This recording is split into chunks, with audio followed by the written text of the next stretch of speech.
एक family shift हुई है जिन्होंने ये फ्लैट बैंक से लोन लेकर लिया है। बैंक का लोन उतारने के लिए दोनों हस्बैंड वाइफ तो काम पे चले जाते थे और इनके पीछे घर पे रह जाती थी एम्पायर, जो इस कपल की बड़ी बेटी है, जिसने घर पे रहकर अपने छोटे भाई रेफल और अपने दादाजी का ख्याल रखना होता था। अभी वो अपने भाई को कपड़े चेंज करवा ही रही थी तो अचानक उनके पास बैठे दादाजी गायब हो जाते हैं। घबराहट में वो अपने भाई को छोड़कर अपने दादाजी को ढूंढने में लग जाती है। दादाजी इस टाइम वॉशरूम में थे। उन्हें देखते हुए एम्पायरों भी वॉशरूम के अंदर चली जाती है और अचानक वॉशरूम की सारी खिड़कियां दरवाजे बंद हो जाते हैं। वो जोर जोर से चिल्लाकर अपने मॉम डैड को बाहर निकाल लेते हैं और फिर रेफल के रूम में जाते हैं जहां वो खिड़की से लटका हुआ था। अगर रेफल गिर जाता तो यकीनन ना बचता।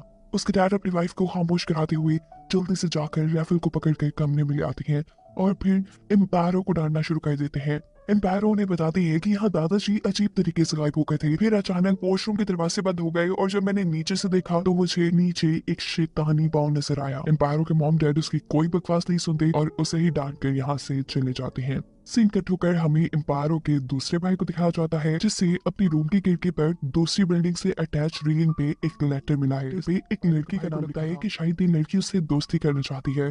वो भी अपना नाम लिखकर उस रेलिंग पे लगाकर दूसरी बिल्डिंग तक पहुंचाता है और काफी देर उस लड़की के वेट में खड़ा रहता है जो ये लेटर लेगी। थक कर जैसे ही वो साइड पे होता है तो उसे दोबारा रेलिंग से आवाज आने लगती है तो उस जगह एक बार दोबारा एम्पायरों के दादाजी घर से चले जाते हैं। अपने दादाजी को ढूंढने जाने से पहले वो रेफल को ये कह के गई थी कि यहाँ से हिलना मत, लेकिन उसके यहाँ से जाते ही रेफल को एक मार्बल बॉल की आवाज आती है जो उसके रूम के बिल्कुल करीब पड़ा था। रेफल जैसे ही इस मार्बल बॉल को उठाता है तो उसे अपने दूसरे कमरे से टीवी चलने की आवाज आती है। टीवी पे एक बुढ़ी कार्टून उसे अपने पास बुला रही थी। रेफल बेचारे को कुछ समझ नहीं आता तो जैसे ही टीवी के करीब जाता है तो टीवी के अंदर से एक भूतिया हाथ निकलकर उसे टीवी के अंदर कर लेता है। यहाँ दिखाया जाता है कि एम्पायरों को रोड पे घूमते हुए अपने दादाजी भी मिल जाते हैं जिन्हें वो होती है तो उसके दादाजी कहते हैं नहीं, मैं वहां नहीं जाऊंगा, वहां जो औरत है वो हम सबको मार डालेगी। एम्पायरों जबरदस्ती उन्हें लेकर घर आ जाती है लेकिन घर आने पर उन्हें अब रेफल कहीं नहीं मिल रहा था। घबरा कर ये लोग पुलिस में भी रिपोर्ट करवा देते हैं जिसके बाद एम्पायरों के मॉम डैड भी रेफल को ढूंढने के लिए बाहर निकल चुके थे। अब एम्पायरों ही घर पे अकेली थी और तभी उसे एक फोन की आवाज आती है। एम्पायरों जब फोन उठाते हैं तो फोन पे दूसरी तरफ रेफल था। वो रेफल से पूछती है तुम कहाँ हो, लेकिन खुद भी नहीं जानता था कि आखिर वो कहाँ है। फोन पे बात करते हुए ही एम्पायरों को रेफल की आवाज पास के ही एक फ्लैट से आती है। वो फोन छोड़कर जल्दी से उस फ्लैट के पास जाकर उसे जोर जोर से खड़काना शुरू कर देती है और ऊपर से इसी बिल्डिंग में रहने वाला एक दूसरा आदमी आकर एम्पायरों को बताता है कि ये फ्लैट सालों से नहीं खुला। एम्पायरों के मॉम डैड और उसका भाई भी यहाँ आ चुके थे। वो इन सबको बताती है कि मुझे रेफल की आवाज यहाँ से आ रही है। ये लोग इस फ्लैट को लॉक खोलकर इसके अंदर चले जाते हैं। रेफल को ढूंढते ढूंढते एम्पायरों इस फ्लैट के एक कमरे में आई जहाँ उसे पर्दे के पीछे एक छोटे बच्चे का साया नजर आया। जैसे जैसे वो उस साये के करीब जाती रही वो साया बड़ा हो गया। एम्पायरों जैसे ही पर्दा हटाती है तो वहाँ एक चुड़ैल खड़ी थी। वो उसे देखते ही डर चुकी थी। उसके लंबे लंबे बाल, वो जोर जोर से चीखें मार रही थी।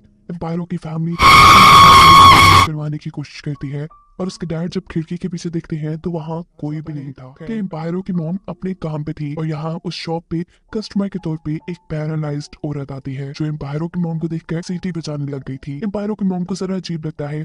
वो पास जाकर उस औरत से बात करने की कोशिश करती है और तभी यहाँ उस औरत की मॉम भी आ जाती है जो उसे बताती है कि मेरी बेटी बोल नहीं सकती। ये पैरालाइज्ड औरत अपनी मॉम को कुछ समझाती है। वो असल में एम्पायरों के घर में होने वाली सारी चीज एम्पायरों की मॉम को देखकर जान चुकी थी, इसीलिए इस पैरालाइज्ड औरत की मॉम एम्पायरों की मॉम को एक कार्ड देती है और कहती है इसे तुम हमेशा अपने पास रखना, ये तुम्हारी मदद करेगा। दूसरी तरफ घर में आज दोबारा एम्पायरों के बड़े भाई के पास दूसरी बिल्डिंग से एक लेटर आया है। वो दूसरी बिल्डिंग की खिड़की को देखता है, वहाँ तो कोई भी नहीं था। वो फैसला करता है कि वो सामने वाली बिल्डिंग में जाकर चेक करेगा कि आखिर कौन उसे ये लेटर्स लिख रहा है। ये लड़का जैसे ही दूसरी बिल्डिंग में जाता है तो कोई लड़की उसे पीछे से गले लगा लेती है। लड़की के हाथ में कैंडल थी। लड़का जब शीशे में इस लड़की को देखने की कोशिश करता है तो उसे पता चलता है कि इस लड़की के पाँव मुड़े हुए हैं। उसी वक्त पे ये चुड़ैल इस लड़के को मारने की कोशिश करती है पर ये लड़का बड़ी ही होशियारी दिखाते हुए इस चुड़ैल को उठाकर दूर फेंकता है और यहाँ से भागते हुए अपनी जान बचाकर निकल आता है। यही एम्पायरों को भी घर पर अब पेट में दर्द हो रहा था।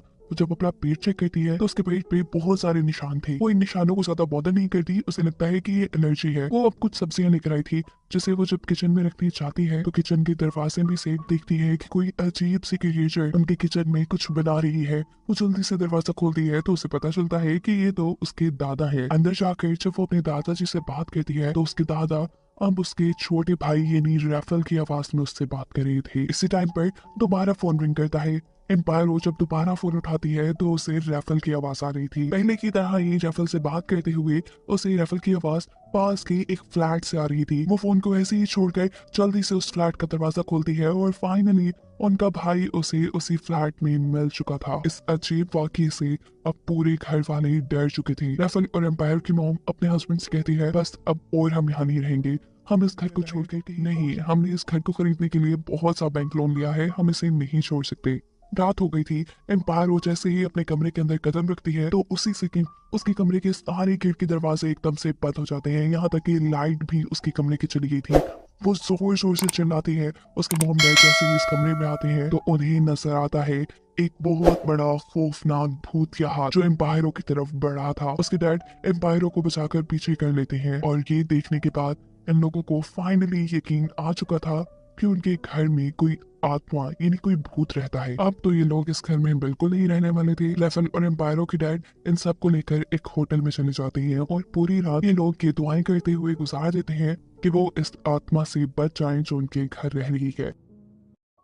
अगले दिन एम्पायरो के मोम डैड को बैंक वाले बुलाकर ये बताते हैं कि आपको जल्द से जल्द बैंक का लोन वापस करना होगा। पैसों का इंतजाम करने के लिए एम्पायरो के डैड अपने फ्रेंड्स को कॉल करते हैं लेकिन कहीं से पैसों का ऑफिस में नहीं गए थे, इसीलिए उनको जॉब से भी निकाल दिया गया था। थक हार कर अब एम्पायरो की मोम उस पैरालाइज लेडी के घर जाती है जिसकी मोम ने उसे एक कार्ड दिया था।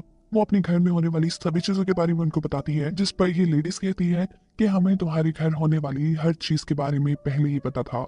वो अब उनके घर को देखने के लिए उनके साथ यहाँ आई थी, जबकि अब एम्पायरो भी उनके घर में रहने वाले पिछले लोगों से मिलने के लिए गई थी। ये औरत बताती है कि जब हम लोग उस घर में रहते थे तो मेरी एक पूरी फैमिली थी, मेरा बेटा, मेरे हस्बैंड, पर हमें नहीं पता था कि मेरा बेटा एक ट्रांसजेंडर है। उसे लड़का होने के बावजूद लड़की बनने का शौक था। इसी के गुस्से में उसके डैड हमेशा उस लड़की को बेसमेंट में बंद करके रखते थे। लेकिन वक्त गुजरा, उस लड़के की आदतें बदली नहीं, वो बिल्कुल औरतों की तरह बिहेव करने लगा। उसके बेटे को माँ बनने का शौक हो गया और इसी वजह से वो उस लड़के को वहीं बंद करके यहाँ आ गई और तब से उसी की रूप वहाँ 2 मरतबा मौका पाने के बावजूद भी एम्पायरो को इसलिए नहीं मारा क्योंकि एम्पायरो प्रेग्नेंट थी।